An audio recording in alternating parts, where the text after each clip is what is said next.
नमस्कार दोस्तों। वाराणसी के संत हैं केशव कृपाल जी महाराज। वो कहते हैं, यह न सोचिए कि प्रदूषण कल कारखाने और मोटर गाड़ियों से ही बढ़ता है। मंच पर चढ़कर सीना ठोक कर बाहें फैलाकर बोले जाने वाला ब्रह्मांड को, जो झूठ है, असत्य है, वो ब्रह्मांड को प्रदूषित करता है। तो ये संत केशव कृपाल जी महाराज कहते हैं। तो इसी के साथ मैं अपनी बात शुरू करता हूं।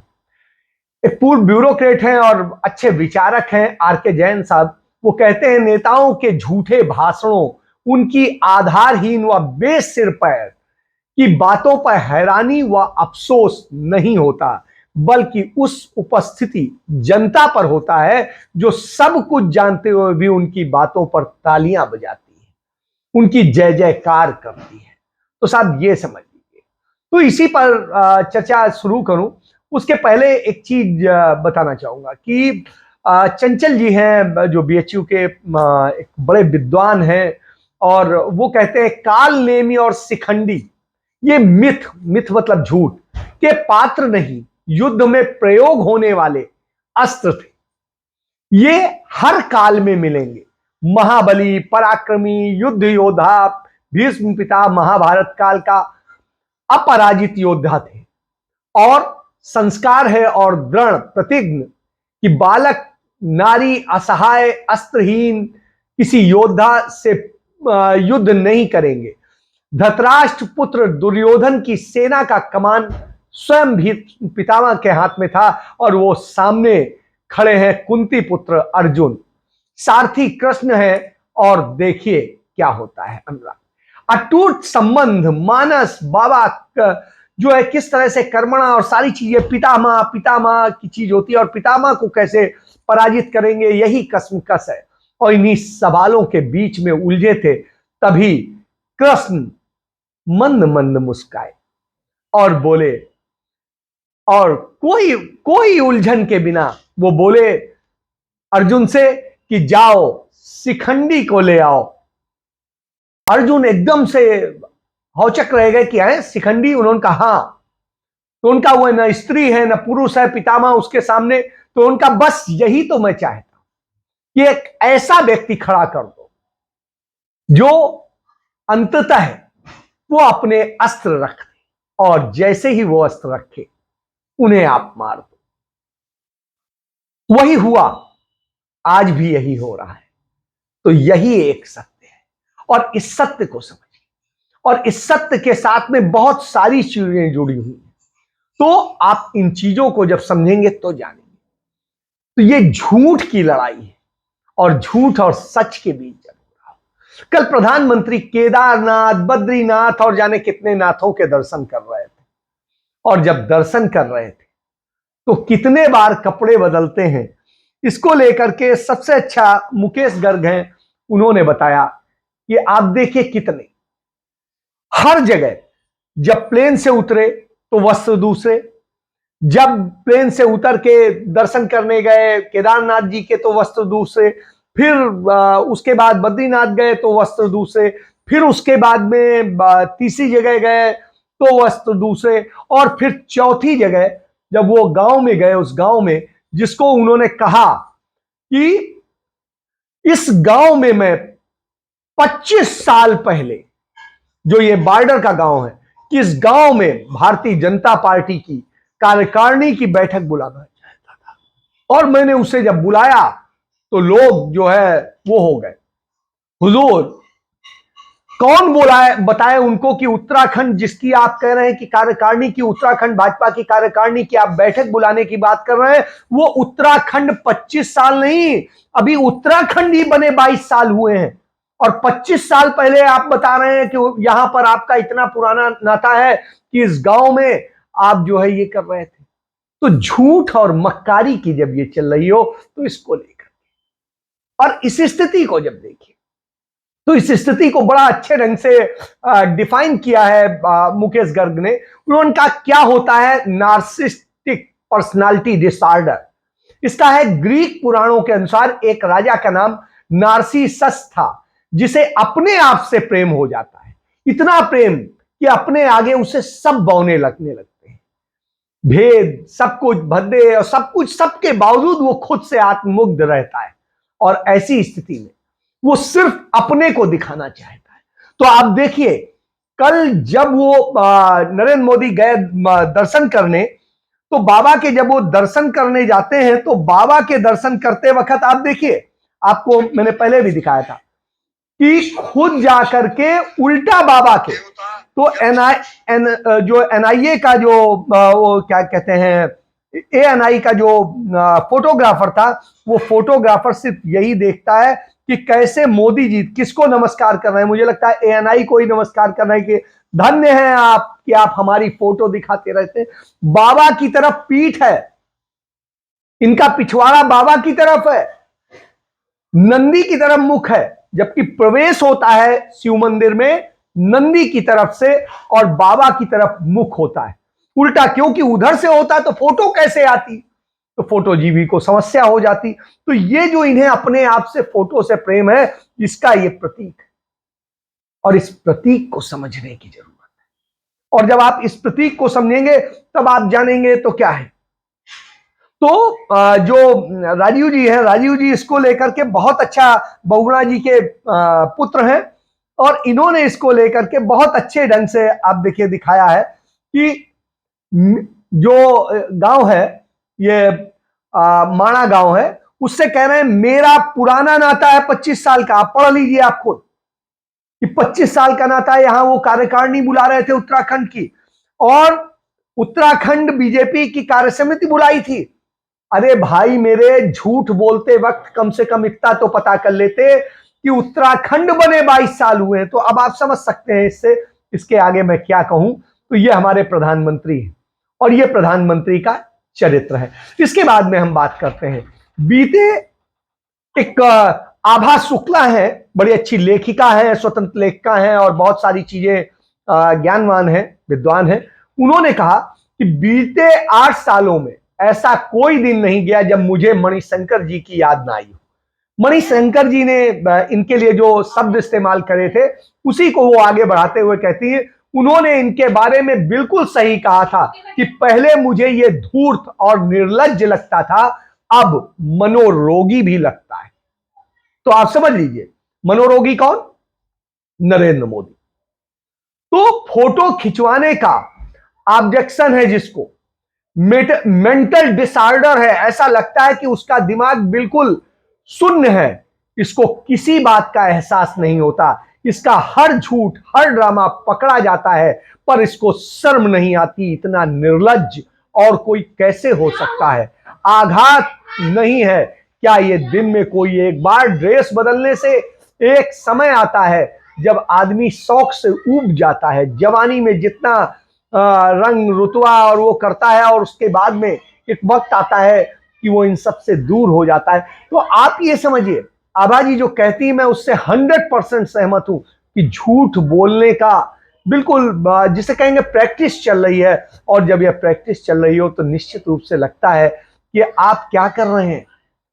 तो इस तरह की स्थितियां हैं और इसी तरीके की स्थितियों में आप दो ही काम तो करते हैं, एक पूंजीपतियों को समृद्ध बनाते हैं, उनके लिए जीते हैं और दूसरी तरफ आप क्या करते हैं? दूसरी तरफ आप जो है अपने लिए जीते हैं।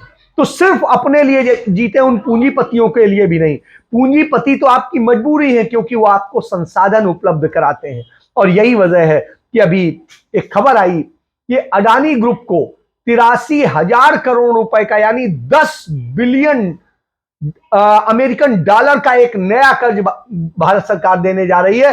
ये ब्लूमबर्ग की रिपोर्ट है और इसके मुताबिक अडानी का कर्ज जो है अब 5 लाख करोड़ हो जाएगा। 5 लाख करोड़, यानी आप समझ सकते हैं।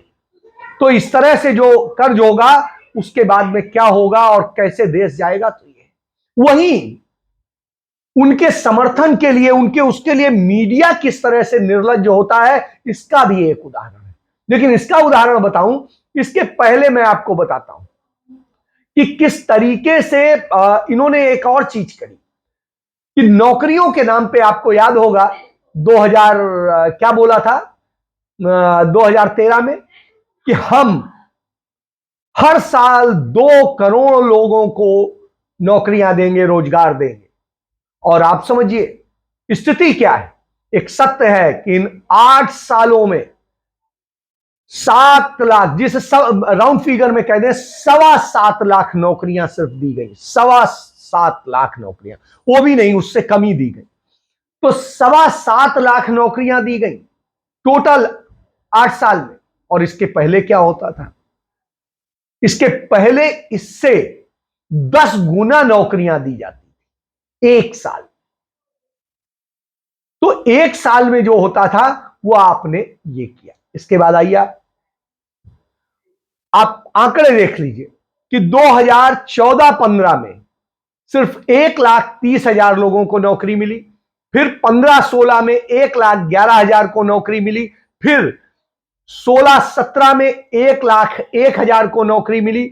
फिर 2017-18 में 76,000 लोगों को नौकरी मिली। और फिर 18 और 19 में 38,000 लोगों को नौकरी मिली। और फिर 2019 और 20 में 1,47,000 को नौकरी मिली। और फिर जो है, जो सिर्फ 20 की बात करेंगे क्योंकि कोविड का दौर था, 20-21 के दौर में 78,000 नौकरियां मिली। और उसके बाद में 2021-22 में 38,000 नौकरियां मिली। तो आप इससे समझ सकते हैं कि क्या हालत है। और ये मेरे आंकड़े नहीं है, ये जो नरेंद्र मोदी के अधीन उनके पीएमओ के मंत्री हैं, राज्य मंत्री और कार्मिक मामलों के प्रभारी हैं जितेंद्र सिंह, उन्होंने अपने लिखित जवाब में कहा है, ये संसद में दिया है जवाब।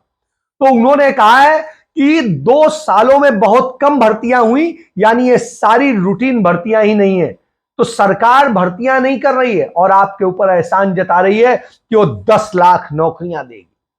10 लाख नौकरियां ऐसे बता रहे हैं जैसे वो अपनी जेब से देंगे। तो जेब से देने की स्थिति हो तो साहब, हमें आप अपनी जेब से नौकरी मत दीजिए, हमारे हक का दे दीजिए, तो हमारे लिए यही बहुत है। तो साहब ये स्थिति है। और इस पर कुछ बोला जाए तो इस पर बोलने की बजाय हमारे यहां का मीडिया किस पर बोलता है? मीडिया बोलता है आकर के कभी राहुल गांधी पे, कभी सोनिया गांधी पे, मतलब यानी गांधी परिवार पे, और कभी वो कांग्रेस पार्टी को निशाना बनाता है। आम आदमी पार्टी के साथ में मिला जुला खेल खेलता है। तो ये स्थिति है। और मिसमैनेजमेंट की स्थिति क्या है? नरेंद्र मोदी के दुनिया का सबसे बड़ा बेरोजगार देश बना दिया है आपने। क्या किया है? एम्प्लॉयमेंट रेट जो है इस समय क्या है? इस समय एम्प्लॉयमेंट रेट जो है, अनएम्प्लॉयमेंट रेट, सॉरी एम्प्लॉयमेंट कह रहा हूं, अनएम्प्लॉयमेंट रेट, वो 6.4% की दर से लगातार बढ़ रहा है। डॉलर जो है हमारा 83 का हो ही चुका है, सबको पता है। पेट्रोल डीजल 100 के आंकड़े क्रॉस कर चुका है, आप वो भी देख चुके हैं। तो इस देश में जो ये स्थितियां हो और इसके बाद में पत्रकार ये कहते हैं, तब हंसी आती है। तो ये तौलीन सिंह है, सदैव मलाई खाने के लिए बेबस बिल्कुल परेशान रहती है। और तौलीन सिंह ने एक लिखा कि डॉक्टर मनमोहन सिंह के साथ में उन्होंने कहा कि मनमोहन सिंह जो है गोपनीय फाइलें श्रीमती सोनिया गांधी को दिखाया करते थे। तो ये वो स्थिति है। तो जब ये महिला ये कहती है अपने आप को पत्रकार कहते हुए, तो शर्म आती है। यदि ऐसा है तो मैं तो रिक्वेस्ट करता हूं प्रधानमंत्री नरेंद्र मोदी से, इसकी जांच कराइए, कमीशन बनाइए और पता चले कि कितनी फाइलें, गोपनीय फाइलें मनमोहन सिंह ने श्रीमती सोनिया गांधी को दिखाई हैं। कम से कम इससे एक बात सामने आएगी कि जो ये रिमोट पीएम की बात करते हैं वो क्लियर हो जाएगा। और यदि मैं तो कहता हूं यदि रिमोट पीएम थे मनमोहन सिंह, तो हुजूर सम्मानित करना चाहिए उस रिमोट को, उसे तो भारत रत्न देना चाहिए कि जब दुनिया में वैश्विक मंदी थी उस वक्त में, आप देखिए जब दुनिया में वैश्विक मंदी थी तब बचाया देश को आर्थिक रूप से समृद्ध किया, देश में रोजगार की भरमार की, देश में उद्योग धंधों से लेकर के सब कुछ पनपा और आगे बढ़ा। तो आप ये समझिए।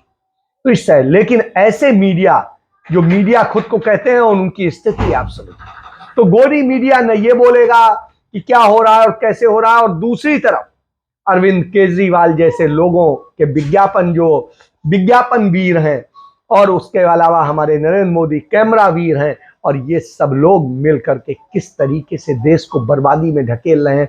और जब बर्बादी में धकेल रहे हो तब सोचना पड़ता है। इसको लेकर राजीव नारायण बहुगुणा साहब ने बहुत अच्छी कहा है, मेरे कैमरा मेरे हम नफस, मेरे साथ चल मेरे पास रहे, मंदिर में तू मस्जिद में तू, मगरिब तू मशरिफ में तू, सांसों में तू और आंसों में तू, मेरे घर में तू दफ्तर में तू, तेरा साथ है तो जहान है, मेरी जान तू मेरी शान है तू, मैं जीऊं तो तेरे लिए जीऊं, जो मरूं तो तेरी पनाह में मरूं, तू नजर से मुझको न दूर कर, मुझे भर ले अपनी निगाह में। तो इसी पर मैं बताता हूं, उन दिनों में इंडिया न्यूज ग्रुप का चीफ एडिटर होता था हमारे एमडी, जो आजकल भाजपा के राज्यसभा सदस्य हैं कार्तिक शर्मा, वो विदेश गए हुए थे। तो उस कारण से सूचना प्रसारण मंत्रालय के एक सीनियर ऑफिसर का मुझे कॉल आता है और कहते हैं कि अटल जी की डेथ हो गई है, लेकिन डिक्लेयर थोड़ी देर में करा जाएगा, तो पहले प्रधानमंत्री अभी तुरंत जाएंगे, तो आप जो है उसको पूरा अच्छे से कवर करा लीजिए, और हमने आपके लिए एडवर्टीजमेंट का ये पैकेज रिलीज किया है। मतलब आप समझ लीजिए। अब इस पर मैं क्या कहूं, इसकी तो भारत सरकार को जांच करानी चाहिए थी, लेकिन कराएगा कौन जब उन्हीं के लिए वो काम कर रहा था। तो ये स्थिति है। तो प्रधानमंत्री के 4 बार कपड़े बदलते दिखाना है, सब कुछ दिखाना है, और इसके लिए चलना है। और वहीं दूसरी तरफ राहुल गांधी लड़ रहे हैं, जमीन पर लड़ रहे हैं, देश के लिए लड़ रहे हैं, देश को जोड़ने के लिए लड़ रहे हैं, और जिस तरीके से देश को तमाम खंड खंड तोड़ा गया है उसे जोड़ने के लिए काम कर रहे हैं। और जब ये कर रहे हो तो निश्चित रूप से आता है कि आप क्या कर रहे हैं। तो ऐसी स्थिति, ये सवाल जरूर उठता है, क्योंकि अब दीपावली का पर्व मनाया जाएगा, और जब दीपावली का पर्व मनाया जाएगा तो क्या इस पर्व में आप फिर से एक बार सांप्रदायिकता नहीं फैलाएंगे? बिल्कुल फैलाएंगे। सुप्रीम कोर्ट ने आज कल फैसले में कहा कि घृणा के मामले में तुरंत कार्रवाई हो हेट स्पीच पे, लेकिन कौन करेगा और कितनी की, किस पे करेंगे? उसके नाम पे आपका शोषण होगा, उनका नहीं होगा जो वास्तव में अपराधी हैं। उन्हें तो बचाने के लिए सरकार क्या सबको ही लगा हुआ है। तो यह भारत, यह न्यू इंडिया है। तो इस नफरत वाले न्यू इंडिया को प्रेम वाला न्यू इंडिया बनाना है, यदि हिंदुस्तान बनाना है, भारत बनाना है, तो आपको भारत जोड़ने आना पड़ेगा, और जोड़ने की परंपरा को आगे बढ़ाना होगा। यदि आप ऐसा नहीं करेंगे तो आप अपना भी खोएंगे, अपने बच्चों का भविष्य भी खोएंगे। और आप देख रहे हैं कि रोजगार की दशा क्या है। रोजगार मेले के नाम पे कितने बड़ा ड्रामा होने, इवेंट होने जा रहा है। ये सारे इवेंट देखते रहिए, खुश रहिए, तालियां पीटिए, यही आपका भविष्य हो गया है। क्योंकि कभी आप मोदी में फंसेंगे, कभी केजरीवाल में फंसेंगे, तो कभी कहीं फंसेंगे, और अपना जीवन, अपने परिवार का जीवन, सबका जीवन बर्बाद कर देंगे। यही एक अटल सत्य है। क्योंकि भ्रष्टाचार देश में इस समय सबसे ज्यादा है। दुनिया के आंकड़े बताते हैं कि भारत में पिछले 50 साल में सबसे ज्यादा, जो 70 साल, सॉरी 75 साल, इन 75 साल में सबसे ज्यादा भ्रष्टाचार है। ये ट्रांसपेरेंसी बताती है, जो ग्लोबल आता है। तो ये सच। तो इसके साथ मैं अपनी बात समाप्त करता हूं। सोचिए, समझिए और मस्त रहिए। जय हिंद, जय भारत, वंदे मातरम।